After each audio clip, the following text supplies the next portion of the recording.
Hello there.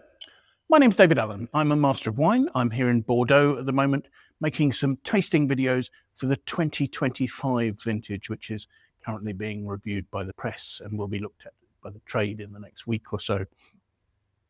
I'm here in the cellars of the Delon family's Chateau Leoville Las Cases, and I'm looking at one of their other properties. This is Chateau Nenin, which is from Pomerol on the other side of the river. And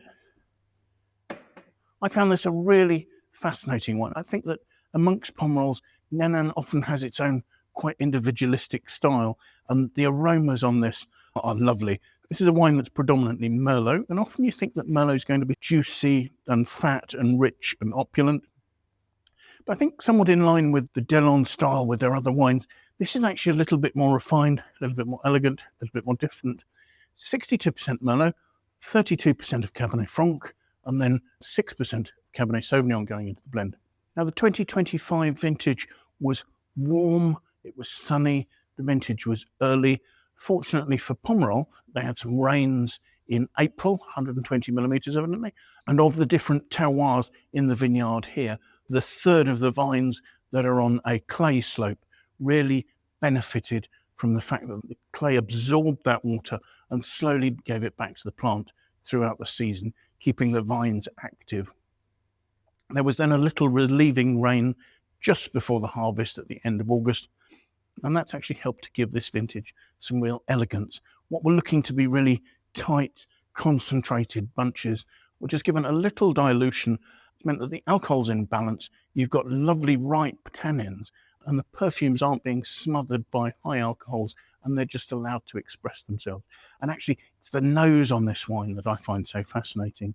As far as the colour is concerned, you've got a medium intensity of what is quite a dark ruby red. There are some purple notes there. It's a young wine.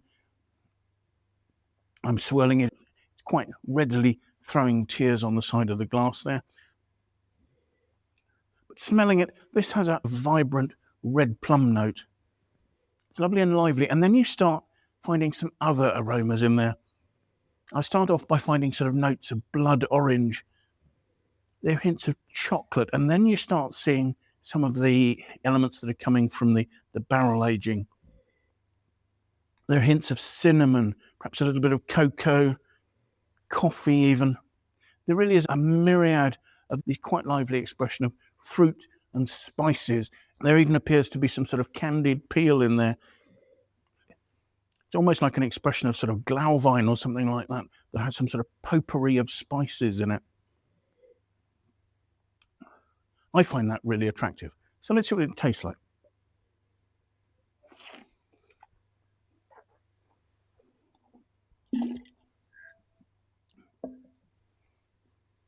The tannins are very fine, and I wouldn't even say they're grainy.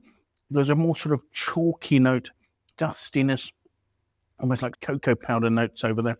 There's a fresh acidity, and that's lifting some lovely, almost crunchy, crisp, red plum notes and giving a lovely length to those notes as well.